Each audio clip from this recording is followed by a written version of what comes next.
Coming up, Samsung Galaxy S4. Is this the smartphone you've been waiting for? How about Android and Chrome? Are they becoming one? Now, why did Google kill Google Reader? I am so sad. And what do you replace it with? Kickstarter launches Veronica Mars. Is Kickstarter getting co-opted by big business? All that and a lot more on this episode of Downloaded.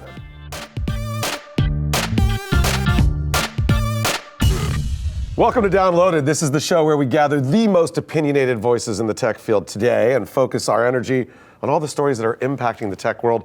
I am your host, Jim Louderback, and I am super excited to have two people that they know way more than I do and are super smart on the Linux side, on the tech side, and everything. So first of all, Nixie's here from OS.ALT, a show on RS Revision 3. RS3. Where was I going with that? XI3. Wherever. She's a Linux and open source expert and knows a lot more about many things than probably anybody. And Lloyd Case, who's also one of the smartest people I know, who we work together at Extreme Tech. And you know me, I have no opinions. Yeah, he has no opinions at all. There you go. Lloyd was at PC World. He's now doing some of his own stuff and things he can't talk about, so I'm not going to ask him. But you can follow him at Lloyd Case. Super psyched to have these guys here. And we're going to jump right into it. Tech World is always coming out with new stuff. Super interesting. Thursday night, Radio City Music Hall in New York. It wasn't the Rockettes. It was the Samsung Galaxy S4. This great new smartphone. This came out. I don't know, Lloyd. Did you watch read anything of it? I followed some of the live vlogs. They're calling it a life companion. Wait. What's a life companion? Not a phone. We're in the Bay Area. A life companion means If something I called my phone my life companion, my wife might have something to say about that. I was hoping you weren't going to say like the iPhone killer, because I swear if I hear that one more time, I'm like, we've been hearing that for what, 4 years now? iPhone's already dead. Oh, dun, dun, dun. No, it's look, Galaxy 4, first of all, let's talk about the screen. It's a 5-inch screen. And 1080p. OLED. OLED. So low power. That's huge. Oh, that's right, the low power stuff. Yeah. I was interested in the battery, but do you think that's going to make a huge difference in battery life? Yeah, the OLED, yeah, sure. It uses much less power than a typical backlit screen. And so what do you think about the screen? It sounds like the device is really big. Yeah, well, it's 5 inches. I mean, it's actually, I understand it's a little bit thinner than the S3, but I mean, yeah, it's a big screen. I mean, I need cargo pants. I mean, I couldn't wear all the jeans. I have an Nexus 4, which I pull out all the time, but this is big. Right. I love this phone, but it's big. What do you got? The same. Oh, you do? Oh, not the 4. No, you have the S3. I'm sorry, not the 4. You've got the S3. No, I have just the Nexus. Oh, that's the Nexus. The Nexus. Because it's got a Samsung on the back, which is why. We just have to, now you have to show yours. Yeah, no, I got my little iPhone. Right. See, my iPhone 5, which There we is go. skinny, right? Yeah. Sounds So- Wonder Twin Powers activate. So would any of you guys give up the phone you have for the Samsung Galaxy 4? That's not a rhetorical question, I'd right? think 'Cause- about No, it's not. And I actually don't have one like Definitely, Oprah. Right. There isn't one under your seat, but would you give it up? Man, of course I would. For me, yeah, I would. I think about it. I mean, my problem is I've got lots of apps locked into the iOS ecosystem, right? Yeah, that's true. the strength, is not the hardware, it's what's behind it. So one of the interesting things on the interface side, it's a touch interface, but it's like a wave interface and a tilt interface. What do you think about that? Is that weird, or is this the new way that we're going to be interacting with our phones? We're going to see people walking around doing like this. this, So. You know, they've always tried crazy interfaces, talking to your phone, waving at your phone. Now it tracks your eyes, I guess, to some extent. Yeah. Too. So, for scrolling and things. So it'll be interesting. It's cool to see these experiments. What's actually going to shake out long term, I have no idea. Yeah, so I had the original Samsung Galaxy, and I liked it, but I thought the software load was a little weak, and that's one of the reasons why I like the Nexus 4 so much, because it's just straight ahead Android. Right. There's a lot of software, I guess, if you were Samsung, you would call it an innovation on it. What do you think of the software load? Lloyd, you followed a little bit of it. What do you think? Camera stuff is really cool. They got all these different photo modes now, and like the one where you can shoot 100 shots in 4 seconds and sort of aggregates them. So that's just like native to the phone? Yeah, native to the phone. Yeah, it's kind of neat stuff. Cool. Well, and didn't they go from like an 8 to a 13 megapixel? I don't have the exact megapixel in front of me. Do you remember what it was? The rear-facing camera is, I'm sorry, the front-facing camera is bigger. I get Right, yeah. But it's kind of weird. The webcam part, the one that you look at, is still 2 megapixel, which I thought was kind of an interesting choice. Oh, that's interesting. I have a question. Yeah, go ahead. What does You don't have to raise your hand. You just say it. Here, you just jump in. Okay. All right, I can do this. What does megapixel, like, I thought they debated on the megapixel not What's really the doing benefit anything. of the megapixel? Yeah. Well, I think because in phones, you reach a certain point, it probably doesn't matter as much anymore, right? In phones, though, we're sort of still getting up to the point where there's enough pixels to make it look good on a big screen. But a lot of it is the low light as well. It's like how good is the light sensor, that right? is true. Plus, they use a lot of pixels are useful for aggregating, so you actually downsample the image to something smaller, so it looks better that way. It looks pretty that way, yeah. Yeah. What do you think about the processor inside, Lloyd? Is it? Well, there's 8 two, but I guess cores? the US one is the 1.9 gigahertz quad core, I think, if I recall correctly. The other one, the 8-core thing, it's a little deceptive because what it is, it's a quad-core normal processor for doing normal stuff, and it's got this other quad-core processor that's very low power for just doing background stuff when you're not. Ooh. Oh, that's really like interesting. that. That's a really good idea for a phone, That is awesome. right? It's kind of like, the NVIDIA Tegra 3 had this sort of background processor, I forget what they called it, that would do offline stuff, but this is a full quad-core processor. I think it's, if I remember right, it's ARM A7. But it's just very low power and just does the low power stuff when you don't need to do the full. Yeah, I was power. really worried about the battery life with such a big screen, but as it's OLED and with that background processor, it probably makes a lot of sense. Yeah.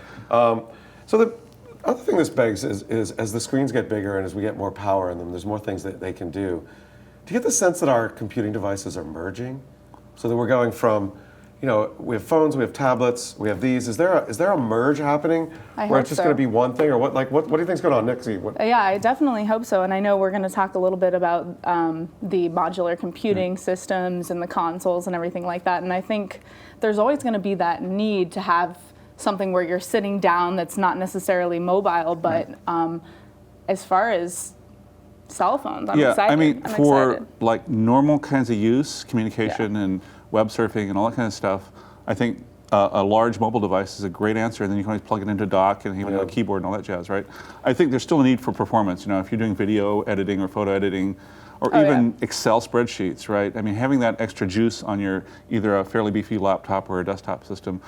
One analyst I talked to said the way the world is going to go is everybody's going to have a fairly decent-sized desktop system for doing their beefy stuff, and then their big handheld thing for everything else. So my question is, would you be able to actually test out, like hook up the phone to an actual, like do a versus photo editing on the Samsung S4 versus photo editing on, an actual You can do a little bit computer? of that now since apps like Photoshop Touch are on iPad. I can totally see that come into like Android and things like that. Yeah, if it's you still can just tough. I plug it mean, you can do the basic stuff for sure, but I still think that when you want to get into real content creation, you need something that's got a keyboard and a mouse that gives you more control over the device. Well, But there's no reason you can't have like even a Bluetooth or even just a physical dock onto a keyboard and display, right? That's what they did people with the have tried Bluetooth that. Touch. We've seen a lot of those in the past, right? People come out with a phone, it sits in a dock. It hasn't really worked out that well, though. Well, but now you have better processing power. Better processing power, and you have more pixels that are native to the GPU. It's a 1080p screen. I mean, that's 1920 by 1080 is Yeah, pretty darn good, right? Yeah. Compared to what's there. All right, so let's just, last question for you guys on this. And I don't want to talk about an iPhone killer per se, because you're right, that topic has been dragged into the mud For sure. and stomped on many times. But Samsung making a big splash, Radio City Music Hall, really rolling out some innovations, whether they're good or bad. Are they taking the innovation crown away from Apple in many ways? What do you think, Nixie? I actually watched their launch event, which was really corny, and I also read this. It was just like unbearable. All the women were being depicted as like some sort of super, I don't know, like housewife Betty Homemaker thing, and I'm just like, really? And I read this article, and it was like, is Samsung avoiding being too cool? Does that make sense? Yeah. I don't know. Going after a different crowd, maybe. Yeah. I think it is true that Samsung is being perceived as being much more serious competition than in the past.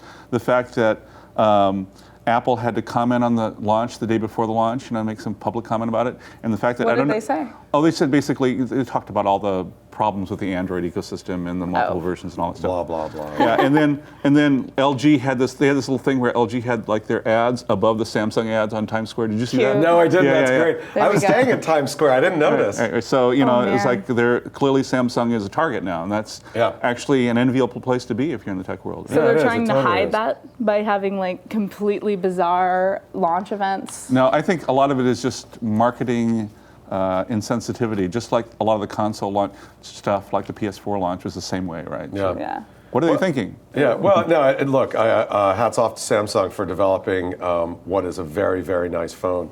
I can't wait to get my hands on it. Yeah, Still don't that's think I'm going to happening. give up my Nexus just Really? yet, but Wow. but we'll see. Let's move on to a couple of weird uses for phones, and I think phones are being used. You know, we talked a little bit about the sort of strange ways people are doing this, but actually being used for a lot of really strange things as well. This one came out this week. These guys are using it as a microscope to detect intestinal worms in third world countries for water and waterborne problems. And I think it's fascinating. Is this the beginning of a wide range of kind of unintentional utilities, Lloyd, that we're going to see? Sure. I think emergent behavior. Emergent behavior, right? yeah. So you have this cool device. It's really a general purpose computing device, but it's also a general purpose imaging device, right? And it has a lot of power in the GPUs now. So I think there's a lot of potential for things like that. I mean, already there have been actually fairly professional microscope add-ons and things like that. And all these weird SLR type lens things that you can attach to your iPhone now, and adapters and things. That's kinda Remember interesting. when we saw that first digital binoculars? Remember those? Right. Where you could hold them up. I mean, I turned this into binoculars where it's 1080p, it's high enough where I can, Jeez. you know, I can go to a concert, You I can go think to a they'd be sports banned event, now. and I can actually get a close-up view of what's going on. Right. When I went to New Zealand, I took both a digital SLR and I took my iPhone, and the iPhone was great for doing panoramas in brightly lit areas. Right. I had some fabulous panoramas in it. Well, when do you think you're going to see digital SLR capabilities in a phone like this? Probably not. I think a little. You won't Close get to it. Yeah. You won't get that single lens reflex Right, stuff. right. Well, but they have the mirrorless SLRs now with the swappable lenses that Right. are just like this thin, and that's really exciting. So maybe they could find a way of partnering with Nikon or Right. all the The various. real problem things. is just the sensor size. A lot keeps you from doing interesting things with depth of field and stuff. Right, like that. right, exactly. But that's what things like Nokia was doing with their big sensor. They would aggregate a bunch of images, and you could do any kind of focal length and Oh, yeah, that's cool. what they call computational photography. Yep. So that'll probably be going. All right, Nixie? What's the next weird thing that's going to come to the phone?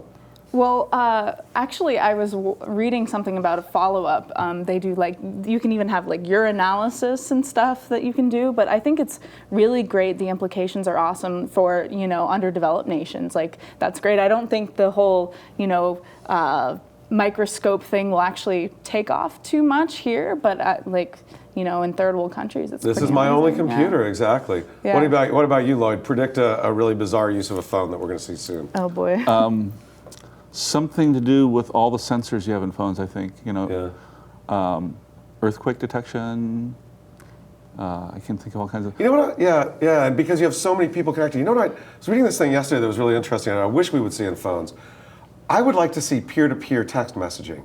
Because think about it, when there's a natural disaster and all the phone towers go down, yeah. if our phones could do peer-to-peer Right. text messaging, we could do self-assembling groups of people to rescue and do other things. Some kind of mesh network thing. Right, but add that into what you're talking about with earthquakes. Imagine if we Yeah. had that in where all the phones everywhere are going to do sensing of vibrations, and you can really get a sense of where an earthquake was strong and not strong just by Yeah. tying all that together. That's really smart. Right. They actually have a app that I've used on my phone that does some sort of seismic equivalent. You're sleeping, and it actually can detect Right. if you're in REM sleep based on how much you move. Now that's super rudimentary, but, But- you're sleeping, and then apparently if you're in REM sleep, you don't actually move, and so they wake you up based on how. Oh, where you are, yeah. Yeah. Doesn't that mean you have to bring your phone to bed with you? Who doesn't?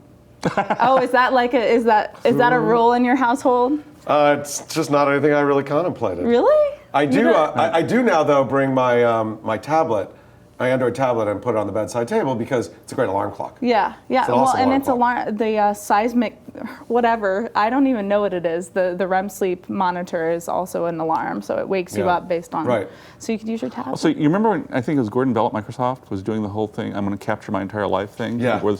I mean, you'll be able to do that with phones soon. I mean, Oh, just yeah, absolutely. Capture your entire life. And know where you put your keys. Another really interesting thing that's That's going on with important. phones. This came out as well.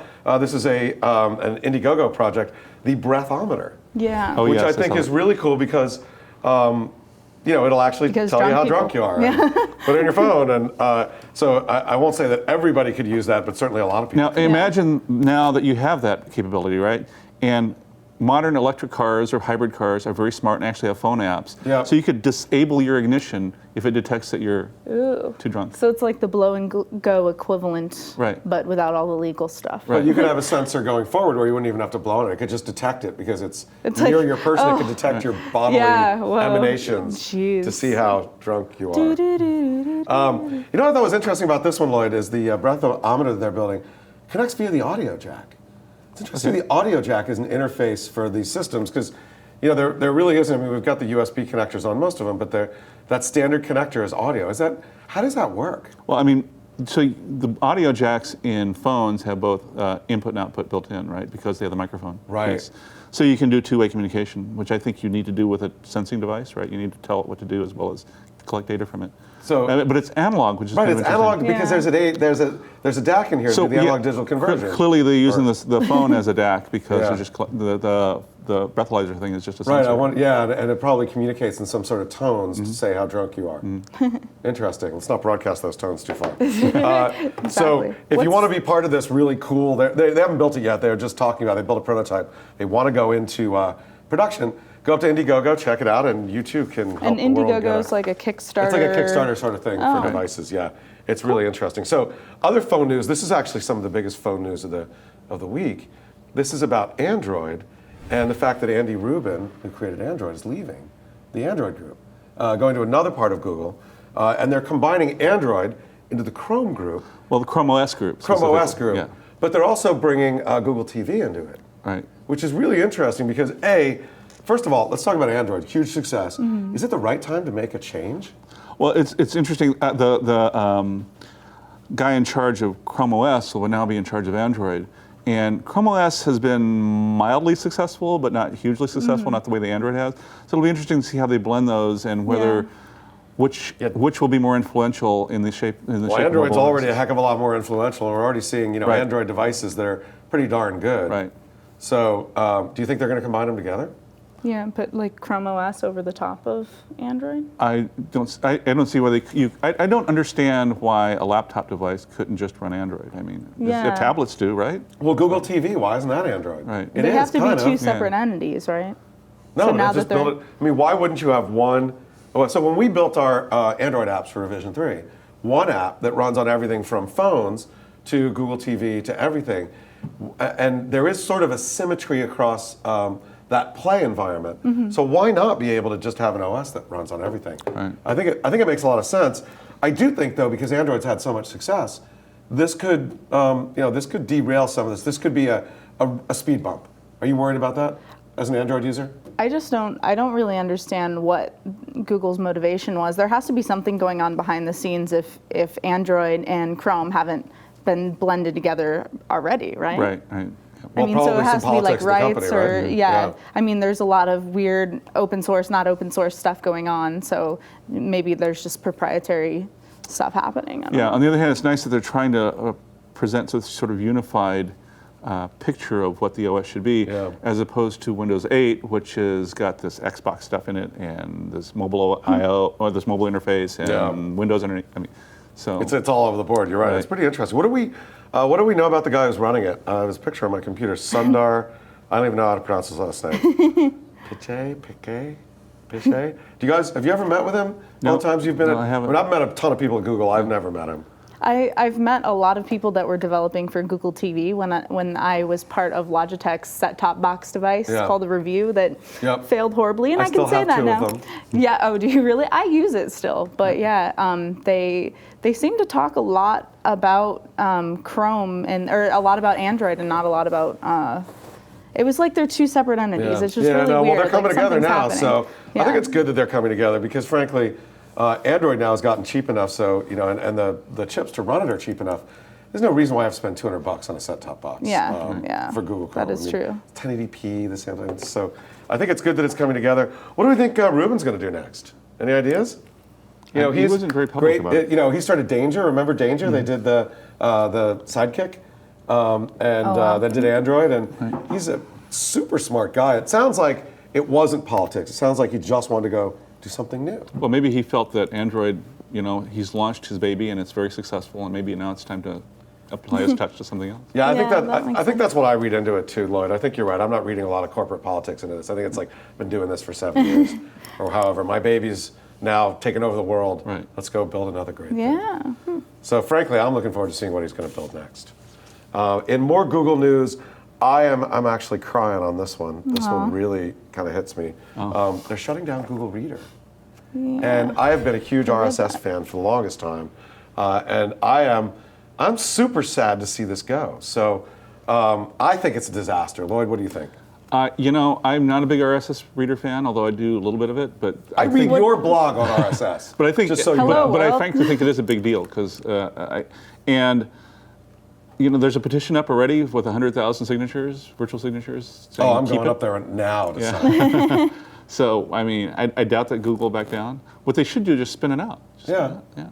So Well, what do you somebody do else if you don't have RSS? Like, do you visit each site? You don't know how many tabs I open on a Oh daily basis. God.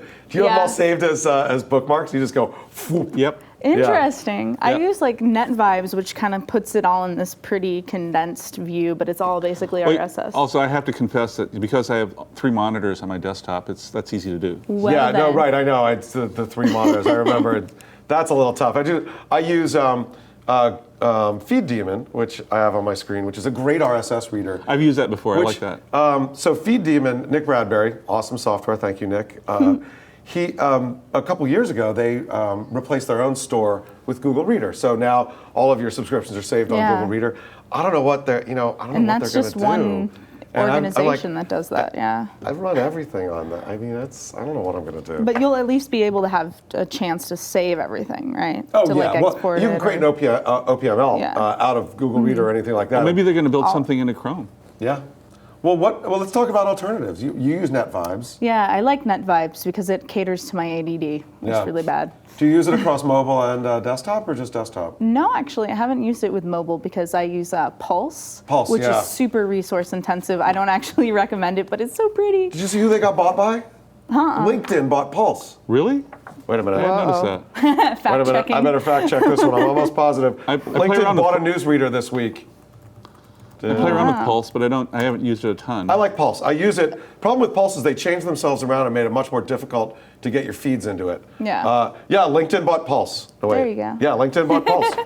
See, I was right. So It's not how fever dreams. how is An interesting play for them. It is an interesting play, isn't it? I think, and again, I'm not sure. Well, actually, we didn't plan the story, but I'm going to start talking about it. So we're just going to jump into it. And You actually be a have rebel. the story up in case you want to go to it. But Pulse is this great it turns RSS feeds into magazines. Like it looks like a magazine. Yeah. It's a really cool interface. So, Google tried to do this with Currents, and none of us use Google Currents. Like kill Currents. God. Nobody needs Well, Currents. it's like I keep trying Flipboard for to RSS, right? Right, Isn't it? exactly. But it's Flipboard started out being very very iOS. Right. Pulse came out on Android, so us Android fans actually had something Yeah. that was similar. And Pulse is great. LinkedIn has gotten much more into the content game recently. I know how much time you guys spend on LinkedIn. Well, it's really, it's one of the tabs that I open every day, and I look at it and it's like, wow, this is starting to look more and more like a news page and less like a person-to-person contact. social media. They are actually now going out after voices, and I don't know if they call them LinkedIn voices or whatever, but they're getting people to write for LinkedIn, and they're hand selecting these guys. Brian Solis was on Downloaded a couple weeks ago, and he told me he's one of them, and he says it's great when he writes for LinkedIn. He has an amazing response. It's been really good for his business. So maybe this is the next level of LinkedIn becoming a media company. Yeah. Right. Have you also noticed that in the past they had the whole recommendations thing, which is kind of complicated to do because you had to write these little paragraphs. Right. And now they have the short endorsement thing where you just click a bunch of stuff, and it's become like a little game. How many can I collect? And how many Lloyd, can I I give think it you to? endorsed me. Thank you. I need to endorse you. Wait, I don't know what it was. Like they've gamified it. They give you like points. Almost. Or? They don't give you points and stuff, but it's more like it's become almost more like a your Twitter follower or a Facebook connection kind of thing, right? Or an OkCupid. Whereas in the past, It sounds a lot like OkCupid. Well, it is. You're right. It's But funny. what is interesting, it puts up a bunch of categories that it thinks you are, Yeah. and then you click them, and then or it thinks a person is, and then you click those categories where you think they're good at, and it's very, very And more Okay. come up. It's very. Once you start, it's really hard to stop. right. Okay. And that's a good interface, right? Yeah, for Once you sure. start, you shouldn't stop. So Yeah, it's incenting me to install or to get LinkedIn. go check out LinkedIn. You should be on LinkedIn. I'm anyway. not. I don't feel professional enough. It's just You sad. are. It's You are. just You have a sad. business. You are a business person. You Yeah. are running a small business yourself. All right. You should be on LinkedIn. It is a good place to keep your business world and life going. And you can communicate with your audience there. and Absolutely. everything. Well, and Brian said something to me. Sorry, we're going to go off on a LinkedIn tangent here for a minute. Brian said something really interesting to me. I was using LinkedIn wrong. I was only accepting people on LinkedIn that I really, really knew. And Brian said, no, you should accept everybody who requests you on LinkedIn because it becomes the place for you to launch new parts of your business life. Okay. So as an independent As contractor, is Google Plus. And right? But this is a place that's more focused on sort of it's relevant, commerce yeah. rather than Google Plus a little bit, but Facebook is much more friends and puppies. Yeah. This is kind of more about like launching a new book. The professional life. It's your professional life. And so connections. as you build that out, my recommendation to you, Nixie, is to get on LinkedIn and start building your professional profile. My recommendation for all of us is to get back on track to finish talking about Google Reader. Okay, go ahead. So after you did that, what was your result? I just started. Oh, okay. I just started. Well, so LinkedIn is like Facebook. It's impossible to go in and say, just accept everybody. Yeah. So now I'm like, accept. Every time I get a couple minutes, someone sends me, it's like, accept 5. And then I go back like, okay, accept 5 more. So, See, they have to fix that. They have to gamify accepting. They have to do something. right, if with it was as good as endorsing, it would be awesome. that. Yeah. Good deal. You and you. So any good Google Reader alternatives, Lloyd, that you've tested in the past? Because I know you test tons of stuff. Not really. I mean, other than Pulse, which I kind of like, and I've used FeedDemon in the past, but beyond that, no, not really. So I like me some feed. Aren't there also plugins for Chrome that will do that too? oh, you know what? I've haven't used tested them. a lot of them on Android, and I hate them all. Okay. So what is and, and actually on iOS comparatively? as well. I've tried them on iOS. There isn't really anything that's that good. I'm sorry. Yeah. No. I'm just asking what FeedDemon brings to the table. Really. It's a really clean and easy interface to allow you to have lots and lots of these feeds.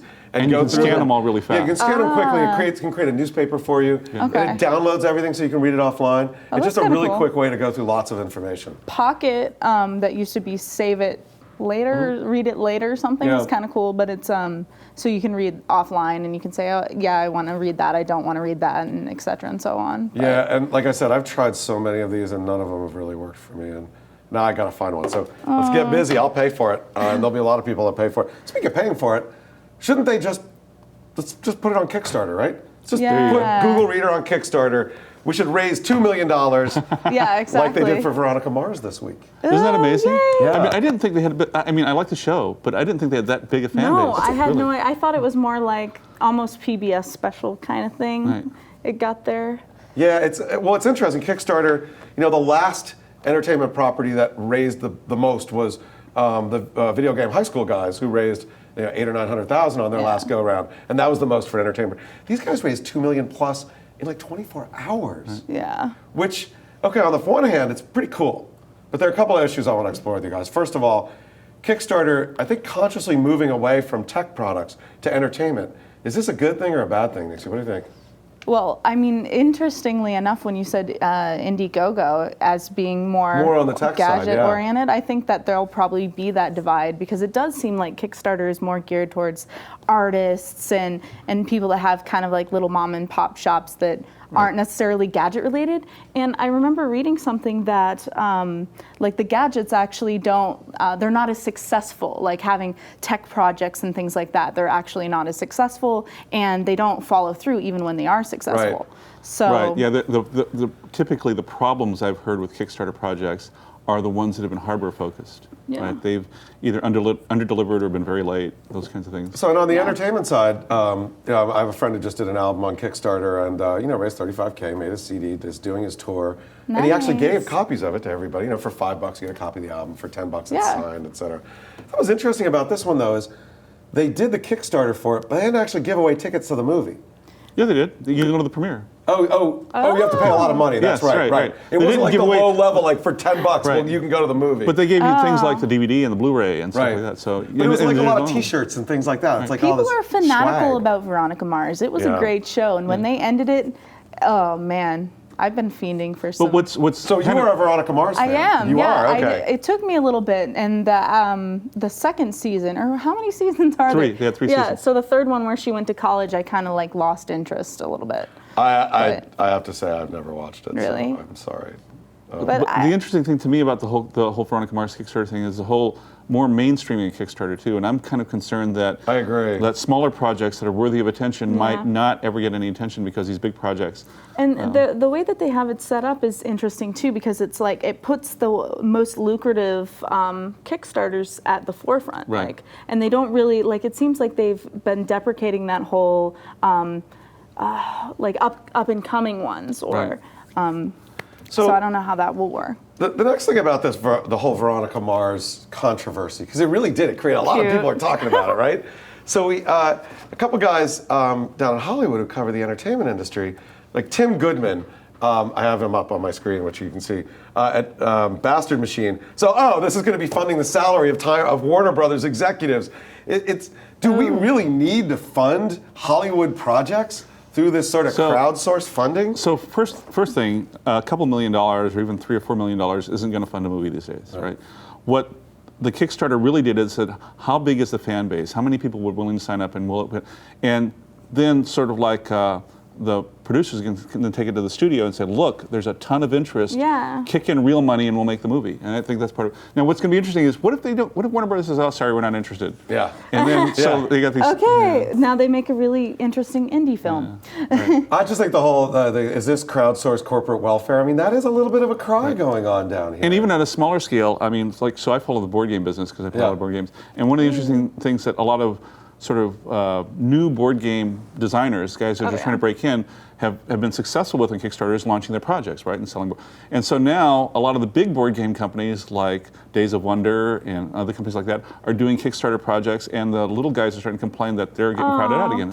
Same thing on in a different business. But can you discriminate against, people that have made more of a success versus people that haven't? Well, I don't think it's a matter of discrimination, as a matter of there are so many fans in the world who can, are you going to give your money to a project you know will probably succeed versus one that's a risk?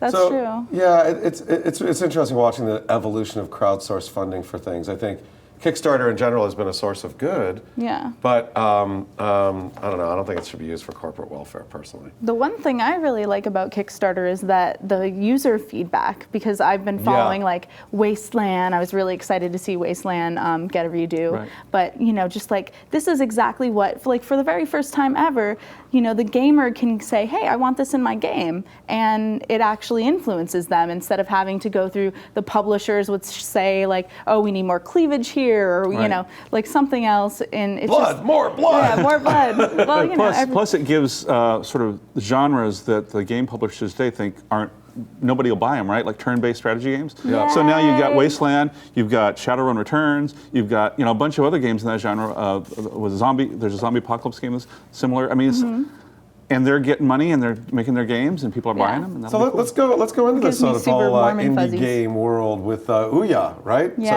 Ouya, the new gaming console that's coming out, they're close. They're really close, right? $100. They also took a while to deliver on their Kickstarter. That would be a good example of a gadget that didn't exactly, meet the deadlines. But really, even AAA titles and gaming companies, they still kind of push back those deadlines too. Right. So Lloyd, tell me, what's the story from your perspective of Ouya and the whole long tortured road to ship? Well, I mean, that's just normal process of hardware development, as far as I can tell. That happens, but they're going to ship, right? And they're talking. So they're getting pretty close. They have dev kits out, right? It'll be interesting to see how that gets received, especially when you've got Valve talking about their own Linux-based thing, right? Ouya is Android, but still similar. I mean, there's only going to be so many developers who can develop so many app games for all these the different consoles. sources. Yeah. Are we scared about, or not? Are we? Is Microsoft and Sony, are they sitting there quaking because of the Ouya coming out? Well, and then you have to think about. I think the Wii would Samsung S4. That's a game console, and I can plug it into my TV and. So. That's true. Nixie, what were you going to say? Do you think they're scared, or do you think they're just saying, you're just a little pedestrian unit? I'm not kind of, and they are in a way, because at the infancy of Ouya, it was kind of like, all right, so I'm basically just going to play Android games on my television. Like, I don't know if I'd want to pay $100 for that. But now they have, they have a lot beefier hardware, and that's kind of exciting. But still, like, they have that Android base. So how far can you push it? I don't think Xbox or Sony, the $400 products are even in the same tier, nor the Piston. I guess we'll see, though, and one of the things I was reading up on this is there are a lot of sort of first-time game developers or just individuals out there just developing cool stuff for this platform. That might be the turn-based strategy games, they might be something else. Is this going to create a real sort of renaissance of different game types that happen? Because you got to admit, the game industry is kind of stilted around a number of sort of basic formulas involving blood and cleavage mostly. Right. Yeah, that's true. I think the traditional console business, the PS4 and the new Xbox that's coming out, I think they're under severe pressure right now because right now all they have are these big titles, right? And these big titles cost a lot of money. And now I get to pay $60 to buy my game with in-app purchases, right? And so, you know, the gamers are starting to get a little bit kind of backing away from that. I mean, that huge EA fiasco with Origin with and with SimCity. With SimCity, right? Yeah. The whole It was online. just like I want to play absolute- SimCity. By the way, I'm not playing it now. Really? Have you even tried? You know what the best part about SimCity, the first version, was for me? When I would sit on an airplane and land, and I'd be playing SimCity, and I'd basically be creating the city that I was landing in. Like Chicago. Wow, if you've ever landed in O'Hare at night, it looks like SimCity. I can't do that on an airplane now. Well, that, and it was interesting when they basically unveiled SimCity. They had charity water, which is great, but they also were kind of just like, let's talk about how we can make the environment great. And I'm like, no, I want SimCity so I can like run Godzilla through there and stuff. You know, it's like. Well, better to do it in a virtual world than a real world. Exactly. Lloyd, I have one last question for you on the Ouya, and then we're going to have to wrap it up. You talked a little bit about a lot of the controversy around Valve and the Xi3 and Steambox. Give me a little background on that, and let me. So Xi3 is making a computer called the Piston. It's a little modular gizmo. Came out, sort of announced at CES. Kind of a cool-looking computer, although I think a little underpowered for the price they're asking. I think they're asking $1,000 for it, $899 if you pre-order. And they were calling it a Steambox. Now Valve and them are amicable. Calling it a Steambox, right? It is a Steambox, not the Steambox. So it's got Valve's endorsement, but it's not Valve's product. Right? So then recently, in the last few days, Xi3 came out and said, oh, and by the way, we're okay with the Piston being a Windows box. In fact, we're going to ship it with Windows because, you know, you're certainly going to play your Steam games. You can play all these other games. Right. That's and of not course, Valve's point with the Steam box is they want to push it towards Linux, right? Yeah. So it's a very interesting sort of tension that's going on there. So a lot of interesting developments in this whole console game-based thing. I think it's good. But they were also saying it was supposed to be any kind of OS, right? It wasn't just Windows, because I remember. Right. Yes, I think you're saying you can put anything on it, but they're going to ship with Windows. Which I thought was interesting. So, last Sad question. face. All this stuff going on. We've got new consoles. We've got Ouya. We've got Valve. We've got Steambox. Is this good for gamers or bad for gamers, Nixie? Oh, I think it's great. I mean, it's an interesting thing because versus the PC versus the console, I'm thinking there's going to be just like this real convergence, and because you're still going to need the consoles. You know, think of all the peripherals that we have. You can't even really make peripherals like you can for a console than you have with a PC. So I think it's just going to be this great, happy bundle of gaming love. It's just we don't exactly know what it looks like yet. Happy bundle of unknown gaming love. What do you think? Well, I mean, particularly on the indie side, gaming development is going towards very open source kinds of things, or they're using HTML5. They're using tools that run on multiple different things. So now they're targeting, they don't have to target a platform. They can just do their game and be happy that users can get it wherever they want to get it. Yeah, absolutely. Well, I'm psyched to live in this happy new world that we don't know about, but where games are much more widely available. A lot of different types of games are available too. Absolutely. That's all the time we have for this episode. I want to thank Nixie for coming in. I want to thank Lloyd Case for coming in as well. Very interesting. And if you've got any questions about anything we've talked about, suggestions about what we might want to talk about, post them in the YouTube comments section below. We'll answer them. We'll stay there, and we'll keep the conversation going. Until next time, you've been watching Downloaded.